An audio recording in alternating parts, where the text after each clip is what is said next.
Assalamualaikum warahmatullahi wabarakatuh. Pemirsa dimanapun Anda berada, channel Al Barokah kali ini akan saya share tentang pembelajaran mata kuliah hukum Islam dan acara peradilan agama. Pada sesi pertama ini kita akan diskusikan prinsip dasar dan sumber hukum Islam. Rekan mahasiswa prodi hukum dimanapun Anda berada, selamat bergabung di channel Al Barokah. Pada hari ini kita akan diskusikan pelajaran mata kuliah hukum Islam dan acara peradilan agama. Pada sesi pertama ini kita akan diskusikan pelajaran mata kuliah hukum Islam dan acara peradilan agama. Pada materi hari ini kita akan bahas tentang prinsip dasar dan sumber-sumber hukum Islam, hukum zakat, hukum wakaf, pengantar hukum lembaga keuangan dan lembaga pembiayaan syariah, hukum perkawinan Islam, pengantar hukum kewarisan Islam, susunan kedudukan azas hukum acara peradilan agama, praktek acara peradilan agama. Mata kuliah hukum Islam dan acara peradilan agama ini memiliki capaian pembelajaran mata kuliah atau CPMK yang ditunjukkan kepada seluruh mahasiswa prodi hukum. Diharapkan pencapaian pembelajaran mata kuliah CPMK yang dimaksud adalah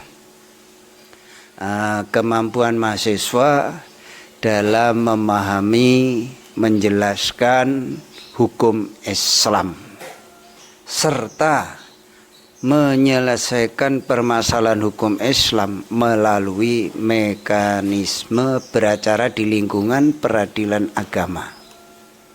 Untuk mendukung pencapaian tersebut, maka materi yang akan kita bahas mencakup prinsip dasar dan sumber hukum Islam serta penerapan ketentuan hukum zakat, wakaf, keuangan syariah, perkawinan, kewarisan, dan hukum acara peradilan agama, termasuk praktek persidangan secara sistematis. Dengan mempelajari seluruh materi tersebut, diharapkan mahasiswa mampu memahami sistem hukum Islam dalam konteks Indonesia, menganalisis permasalahan hukum secara yuridis, menyusun pendapat hukum, serta menjelaskan proses penyelesaian sengketa di peradilan agama secara sistematis, termasuk beracara di lingkungan peradilan agama. Mahasiswa dimanapun Anda berada prodi hukum, pada materi kali ini kita akan diskusikan tentang perkembangan ilmu pengetahuan dan teknologi melahirkan berbagai persoalan baru dalam kehidupan masyarakat muslim modern yang tidak dapat ditemukan jawabannya, serta eksplisit dalam Al-Quran dan Al-Hadis. Misalnya, penggunaan dompet digital untuk membayar zakat, hukum bayi tabung dan donor sperma, transaksi aset digital seperti kripto, hingga penetapan waktu sholat di stasiun luar angkasa internasional. Nah, masalah-masalah kontemporer ini tidak secara langsung dijelaskan dalam nas Al-Quran maupun hadis. Bagaimana hukum Islam merespon persoalan-persoalan tersebut? Apakah ada petunjuk atau dalil tentang metode menjawab sebuah permasalahan baru yang tidak ada dalam Al-Quran dan hadis? Maka saya akan uraikan, saya akan berikan jawaban agar mahasiswa dimanapun Anda berada bisa memahami konteks yang kita diskusikan pada persoalan ini. Saya akan uraikan bahwasanya hukum Islam merupakan sistem hukum yang bersifat dinamis dan adaptif terhadap perkembangan zaman.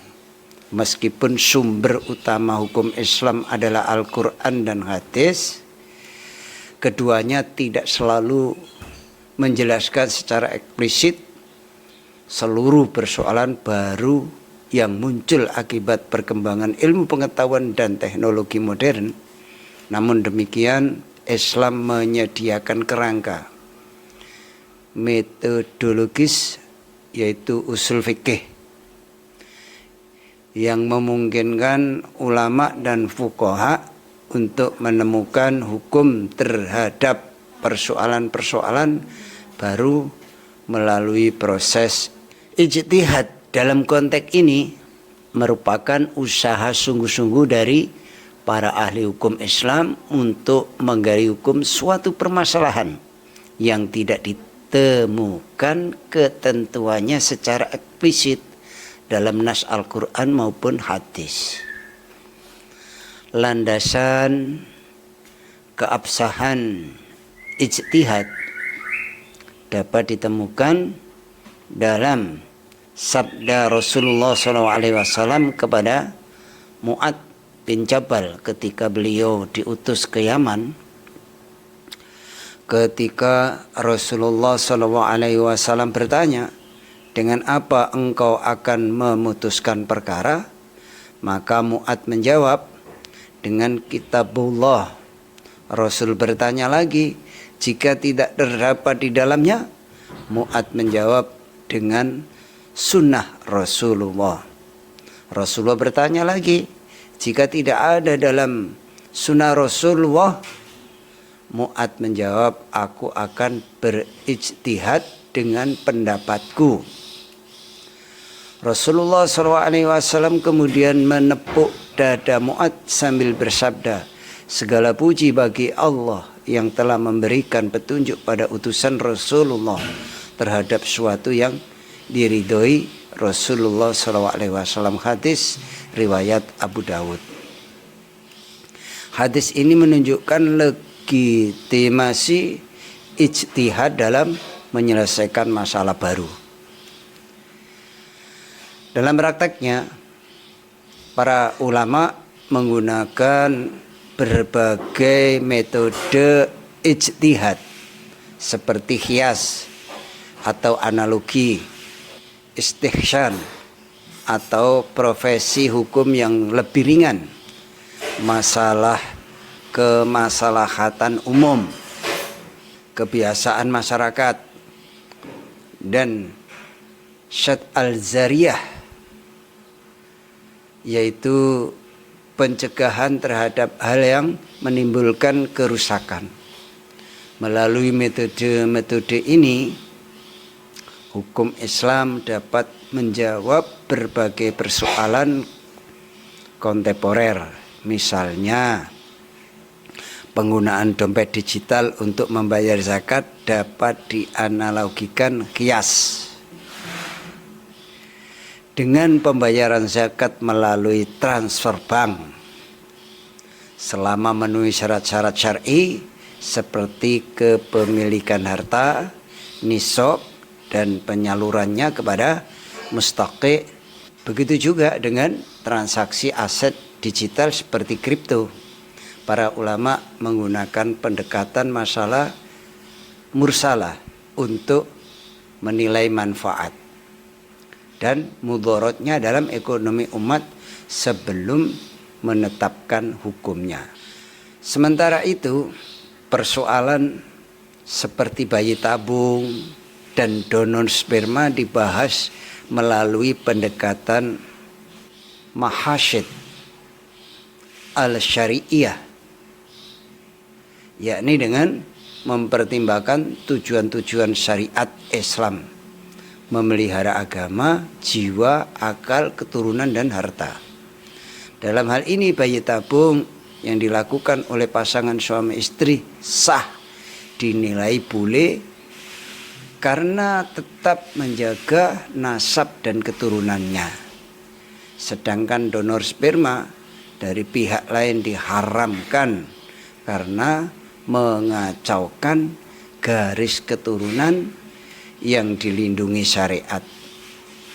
Demikian pula penetapan waktu sholat di stasiun luar angkasa internasional dijawab dengan prinsip rukhsah, keringanan, dan ijtihad jama'i atau ijtihad kolektif yang dilakukan lembaga fatwa internasional seperti Majma' al-Faqih al-Islami dengan menggunakan pendekatan perbandingan waktu berdasarkan bumi terdekat. Dari penjelasan tersebut dapat dipahami bahwa meskipun Al-Quran dan hadis tidak secara eksplisit mengatur semua hal, keduanya telah memberikan prinsip-prinsip dasar dan metode berpikir hukum, manhaj istinbat yang memungkinkan hukum Islam tetap relevan sepanjang masa. Dengan demikian, hukum Islam bukanlah sistem yang statis tetapi elastis dan kontekstual mampu memberikan solusi atas dinamika kehidupan manusia modern tanpa keluar nilai-nilai dasar syariat. Sebagaimana dijelaskan oleh Amir Syarifuddin dalam bukunya Ushul Fiqh Jakarta Kencana tahun 2028, ijtihad merupakan sarana penting dalam menjembatani teks-teks agama dengan realitas sosial yang terus berubah. Ia menyebut bahwa tanpa ijtihad hukum Islam akan kehilangan daya hidupnya. Sementara Hasbi As-Siddiqi dalam Filsafat Hukum Islam Jakarta Bulan Bintang tahun 1990 menegaskan bahwa Islam adalah agama yang universal dan progresif. Ia tidak hanya mengatur masa lalu dan sekarang, tetapi juga memberikan landasan bagi pemecahan masalah di masa depan. Dengan demikian dapat disimpulkan bahwa hukum Islam merespon persoalan-persoalan baru dengan cara menggunakan ijtihad dan prinsip-prinsip mahasid al-syari'iyah. Ini menunjukkan bahwa Islam telah menyiapkan mekanisme internal yang kuat untuk menyesuaikan diri dengan kemajuan zaman tanpa kehilangan esensi dan nilai-nilai pokok. Demikian para mahasiswa prodi hukum dimanapun Anda berada pada mata kuliah hukum Islam dan acara peradilan agama yang pada sesi pertama ini selesai kita diskusikan, selesai kita jelaskan. Semoga yang sedikit ini bisa menambah wawasan para mahasiswa prodi hukum, terutama pada mata kuliah hukum Islam dan acara peradilan agama. Demikian pemirsa dimanapun Anda berada, semoga manfaat, membantu untuk belajar pada mata kuliah hukum Islam dan acara peradilan agama. Demikian, wassalamualaikum warahmatullahi wabarakatuh.